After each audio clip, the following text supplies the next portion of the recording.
అధికార పార్టీ వాళ్ళని అధికారంలో ఎవడు అధికారంలో ఉంటే వాళ్ళ నాయకుల్ని గెలిపించుకుంటేనే రేపు మనకి ఏదైనా పని అని ఇలాంటి పిచ్చి ఆలోచనలు చేయవద్దు.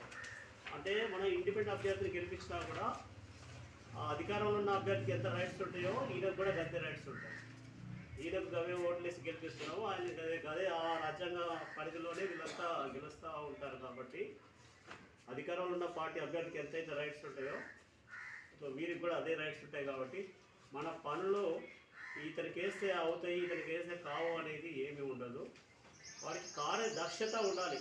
ఈ నేను ఎందుకోసం ఇక్కడ ఈ ప్రజల ముందుకు రావడం జరిగింది, వాళ్ళకి నేను ఏం చేస్తా అని చెప్పాను అనేది అతనికి ఆ స్టోరీ ఉండి ప్రవర్తించేది ఉంటే మనకు ఇండిపెండెంట్ అయినా చిన్న పార్టీ అయినా పెద్ద పార్టీ అయినా ఎవరైనా కూడా ఆ సేవల్ని అద్భుతంగా అందించడానికి అవకాశం ఉంటుంది. మనం చాలా